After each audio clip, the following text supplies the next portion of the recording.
Assalamualaikum warahmatullahi wabarakatuh. Di sini saya Siti Laila Nanda Ramadhana dari kelas PIPSA akan menjelaskan tentang teori sosiologi menurut Michel Foucault. Kekuasaan, diri, dan seksualitas.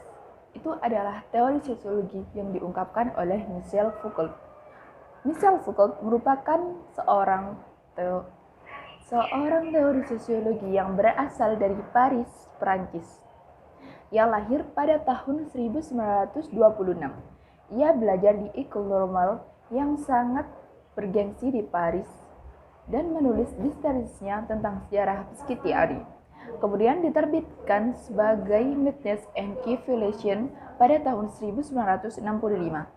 Selama masa hidupnya, Foucault memegang banyak posisi terhormat, termasuk penunjukan fakultas di universitas yang paling terkenal dan bergengsi di Prancis, yaitu Collège de France. Selama bertahun-tahun, ia juga menjadi profesor tamu di Universitas California, Berkeley, dan dia juga terkenal terlibat dalam budaya gay di Francisco pada pertengahan 1970-an hingga kematiannya pada 1984. Dia meninggal diduga akibat dari AIDS. Kemudian AIDS ini penyakit ini muncul ke publik. Erebon 1991. Banyak dari buku Foucault adalah buku terlaris di Eropa dan di Amerika Utara, dan dia banyak menulis tentang politik dan budaya untuk surat kabar dan majalah Prancis.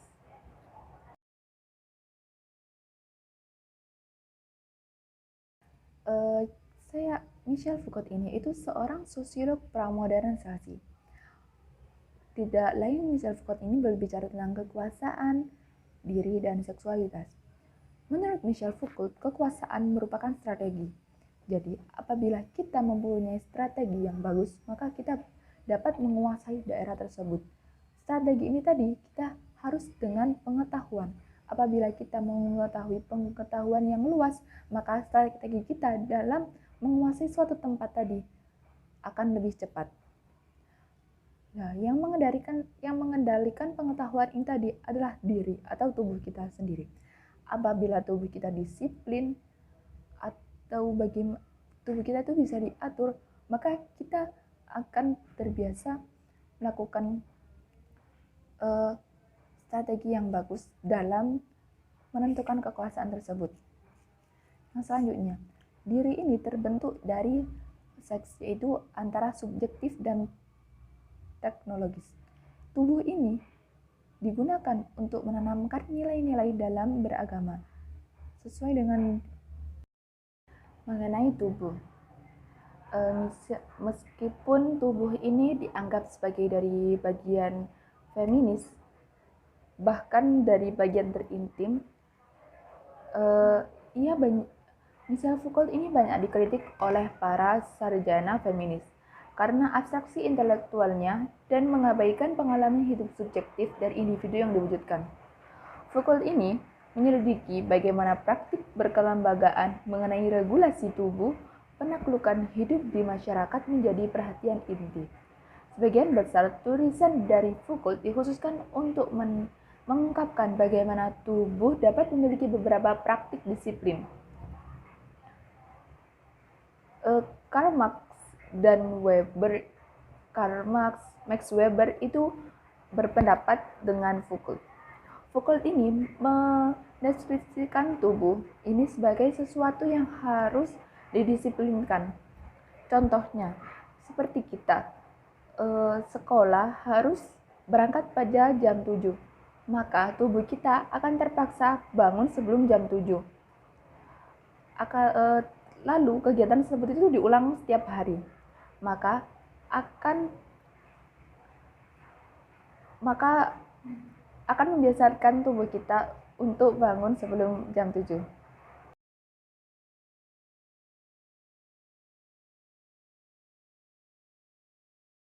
Selanjutnya saya akan menjelaskan tentang biopower Foucault. Biopower Foucault ini menghubungkan proses biologis atau praktik tubuh dengan kekuatan ekonomi dan politik. bertepatan dengan industrialisasi dan pertumbuhan kapitalisasi pada abad 18 dan 19. Pada kenyataannya, era itu adalah era di mana seks menjadi perhatian utama. Ini melihat dari transformasi seks menjadi wacana, menjadi sesuatu untuk dibicarakan, diinterogasi, dan dikategorikan. Transformasi seks ini bukanlah pembebasan dari penindasan. Menurut Foucault, pada masa Victoria itu terjadi pengatur dan pengontrol seks dan tubuh. Foucault menguraikan, misalnya, sensus populasi, sumber data demokrasi juga digunakan banyak para sosiolog, sehingga teknik biopower yang menjadi instrumen untuk memantau dan mengendalikan praktek tubuh tersebut. Salah satu inovasi besar dalam teknik kekuasaan pada abad 18 ini adalah munculnya populasi. Sebagaimana masalah ekonomi dan politik, faktor yang mempengaruhi keadaan tersebut dengan banyaknya seksualitas sehingga berdampak pada politik dan perekonomian. Jadi, pada abad 18 dan 19 ini, faktor yang mempengaruhi buruknya perekonomian dan politik ini salah satunya adalah seksualitas, yaitu dengan munculnya biopower Foucault. Selanjutnya yaitu penemuan seksualitas. Foucault berpendapat biopolitik melalui berbagai teknologi, metode, kategori, dan prosedurnya menemukan seksualitas. Contohnya, Foucault bahwa bagaimana masyarakat mengkategorikan seks atau apapun sangatlah sewenang-wenang. Dia menggunakan contoh sejarah yang lucu seperti kategorisasi hewan yang diambil, katanya, dari ensiklopedia Cina tertentu untuk menjelaskan maksudnya tersebut. Pemerintah menggunakan informasi sensus penduduk dalam membuat dan mengelola keputusan kebijakan tentang alokasi ekonomi, kesehatan, kesejahteraan sosial, dan sumber daya lainnya. Kategori-kategori ini setelah dibuat juga menyediakan bagi kita cara berpikir tentang seks dan apa yang dapat kita lakukan atau dengan seks. Apa yang kita lakukan dengan seks tersebut. Kami mengkategorikan diri kami sendiri di mana cocok dalam kategori ini. Dan jika kebiasaan dan pengaturan seksualitas kita tidak termasuk dalam daftar ini, kita bertanya-tanya tentang kehormatan praktik kita. Singkatnya, seks tidak hanya dikategorikan, tetapi juga ditentukan dan diatur oleh masyarakat tersebut. Selanjutnya, produksi penyelenggaraan tubuh.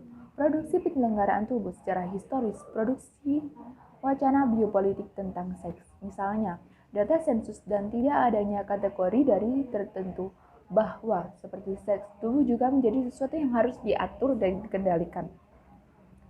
Seks ini menghasilkan kewaspadaan konstan di antara otoritas institusional tentang apa yang normal dan patologis mengenai seks dan tubuh. Guru, dokter, psikiater, psikolog, dan bekerja dalam sistem peradilan pidana antara lain menjadi ahli dalam menyelidiki, mengemukakan, mengkategorikan, dan diduga bisa memperbaiki diri seseorang tersebut. Para ahli menghasilkan wacana tentang seks, berusaha untuk melindungi, memisahkan, dan memperingatkan. Sebelumnya menandakan bahaya di mana-mana, membangkitkan perhatian orang, menyuruh didiagnosis, mengumpulkan laporan, mengatur terapi, serta situs kelembagaan ini memancarkan wacana yang ditunjukkan untuk seks, meningkatkan kesadaran orang-orang tetangganya sebagai bahaya yang terus-menerus, dan ini pada gilirannya menciptakan dorongan yang lebih lanjut untuk membicarakan seks tersebut. Gereja Katolik yaitu merupakan gereja yang berada di era kontra-reformasi. Mereka itu berbeda dengan gereja Protestan. Gereja Katolik itu tidak memperbolehkan umatnya untuk melakukan seks yang berada di luar nikah. Dan mereka tidak mengakui anak yang ada di luar nikah. Pengakuan Katolik ini menjadi salah satu teknik dalam biopower. Prosedurnya berusaha mengekstrak kebenaran tentang sesuatu yang ada di mana-mana, sesuatu berada di mana-mana mengenai hasrat seksual, namun tertekan karena aura dosanya. Menurut pastoral baru, instruksi gereja Katolik sehubungan dengan pengakuan seks tidak boleh diberi nama secara sembarangan, tetapi aspeknya menjadi korelasi dan pengaruhnya harus dikejar sampai ke konsekuensinya yang paling kecil. Bayangan dalam lamunan gambar terlalu lambat, keterlibatan yang sangat parah antara mekanisme tubuh dan kepuasan pemikiran, semuanya harus diberitahukan. Di bawah otoritas bahasa yang telah disingkirkan dengan hati-hati sehingga tidak lagi secara langsung dinamai seks bertanggung jawab di atas, diacak seolah-olah wacana yang bertujuan agar tidak ada ketidakjelasan, tidak ada kelonggaran. Orang yang mengaku diwajibkan melalui pemeriksaan hati nurani dan selanjutnya diinterogasi oleh iman dan dibahas iman seorang yang diinterogasi tersebut selama pengakuannya untuk mengubah keinginannya, setiap keinginan menjadi wacana.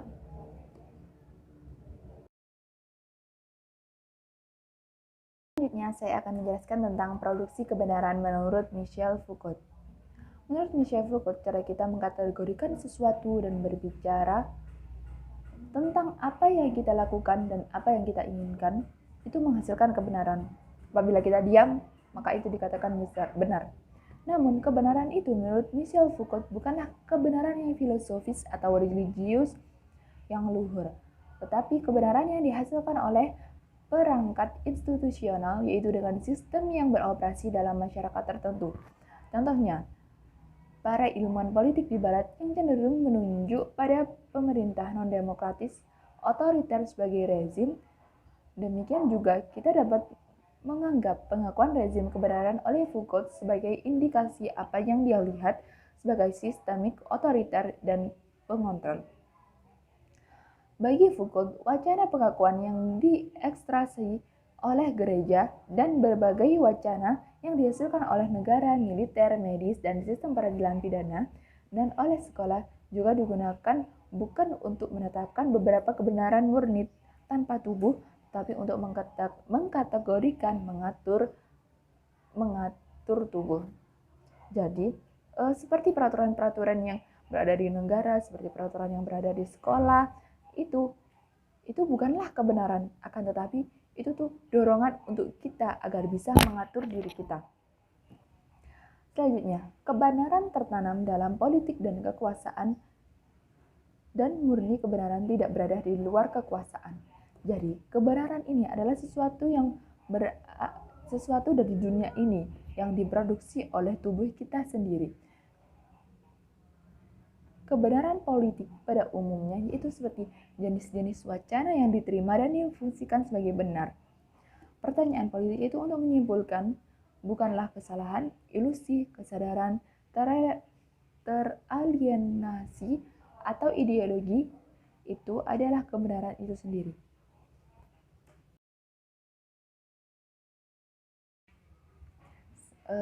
Sekarang saya akan menjelaskan tentang menolak homoseksualitas. Menolak contohnya seperti menjadi gay atau lesbian hanyalah sumber dari lain di antara berbagai identitas yang saling berpotongan yang dengan berbagai cara membentuk kehidupan sehari-hari orang tersebut. Terlebih lagi, dalam beberapa konteks seksualitas seseorang dapat menjadi yang terpenting, sedangkan dalam konteks lain seperti identitas ekonomi, ras, dan atau regional, politik, dan agama, mereka mungkin lebih menonjol ke arah keburukan. Ringkasan dari teori tadi yaitu Michel Foucault selaras dengan banyaknya cara di mana tubuh secara institusional dikendalikan dalam masyarakat modern. Sebagai bagian dari analisisnya yang luas, ia menguraikan penemuan sejarah seksualitas, sebuah tema yang sangat berpengaruh dalam memajukan pemahaman ilmiah dan publik tentang homoseksualitas. Di antara sosiologi yang tertarik dengan politik homoseksual itu Stephen Seidman ini telah memainkan peran utama dalam membawa teori queer menjadi perhatian para sosiolog, dan pada saat yang sama telah mencoba untuk mengingatkan para ahli teori queer yang kebanyakan bukan ilmuwan sosial tentang pentingnya mengenali signifikasi struktur institusional sosial dan membentuk pengetahuan dan pengalaman individu atau kelompok. Sekian dari penjelasan saya mengenai Michel Foucault. Apabila kurang lebihnya saya mohon maaf. Wassalamualaikum warahmatullahi wabarakatuh.